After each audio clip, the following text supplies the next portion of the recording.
So, setup wise, as we said, down the line look pretty good, just from face on with a little bit more tilt. So your left side is a little higher, left hip, left hand and stuff, so there's a bit more kind of like lowercase y in terms of your setup. Put your hands a bit further forward, head behind the golf ball, shoulders obviously a bit more square to target, okay? The key thing is to make sure you do that from the start, as in you build into that setup, not go to where you normally were and then try to move well over the golf ball. Yeah. So you sort of create a setup sequence with maybe feet together, club down first with that forward lean, then gripping it with that tilt in the shoulders, and then build your setup around that, okay? So you just get a bit more kind of correct to start with and then go from there, rather than being wrong, trying to move to correct and then just never really sort of finding your way, okay? So because of that setup, this left hand where the club, you can, I was going back quite a long on the outside, so at this sort of stage of the club's here where your hands are there, we want that club sort of working back, as we said, with the hip turn, the torso movement, working around your body, okay? So you can see on this right hand one now, as the club goes back, this is the trainer rehearsal, the difference in your hand position there, yeah? So that club now is nicely just in front of your hands there, but your hands have worked in nicely. Look how much lower the club looks now relative to your body there, and it's working in this direction around you. And as you then go back to the top of the backswing, you continue on up in some of these practice swings. A bit further back now, the next couple. There you go, hang on. There you go. There you go. And then we get a full press swing. So you're just doing this for 20 seconds, 30 seconds, just feeling, there you go. So you're feeling that movement now at the top. Look at that backswing position there, okay? Left arm across your shoulders, club on line. Really, really good spot there. Compare that to where you were up there. Yeah. Bit of a difference, isn't it? Yeah. I mean, that angle now is kind of like there to... I mean, it's a good 10, 15 plus degrees. I mean, your left arm on this, right hand one's probably somewhere in that line, I would say. So you probably drop that a good few degrees. The elbow's a bit more, there's a bit more depth of the club. The club's behind you more, okay? It's kind of more over that right hip there, okay? So that's definitely where I want to try and get to, okay? Obviously, that's your swing in reality when the first few shots have been hit. The club now, you can see coming through your neck area, really, really steep here, okay? And that's going to be your shaft there. 7, 8, 9, 9 you'd be okay with, but as you go to longer clubs, there's not enough loft, the ball's going to come up real knuckleball low. So this one here now, you're going to see, look how much where that club's coming from now, through your right foot. This is obviously a practice swing, but this is the feel you've got to try and produce, okay, when you're doing this. So you can see all this pre-stuff here now.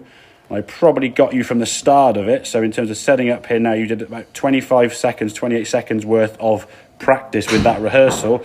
Then step in the golf ball, build your setup around that. You sort of see a bit of tilt there. You sort of see your left forearm just coming forward there, just to get a bit more kind of tilt with the spine, so the shoulders are squarer. As you go back now, generally what we'd expect to see is like an in-between what your practice swing looked like and what your real swing was. This was the really good shot, okay? So you might be nearer to...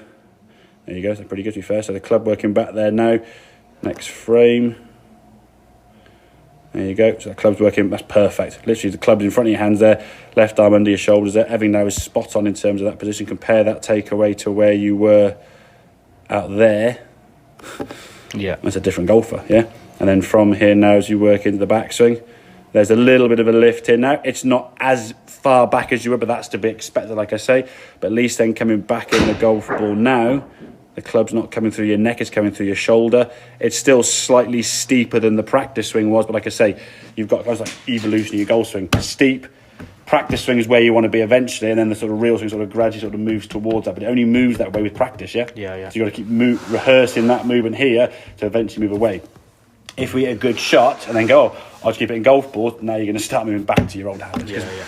Old habits die hard. You'll just go back to what you feel comfortable. You've done that for 18 months. Not ingrained for years and years and years, but that's still kind of what your MO is going to be. I'm going to go back to that kind of takeaway and that kind of swing movement, okay? Well, especially if you hit some shots that aren't ideal as well. So the club coming a lot more the shallow angle here. You can see the shaft just before impact here now is on that inside part of the golf ball, whereas on this one, I think it was pretty much out to the ball there as you come back. There you go.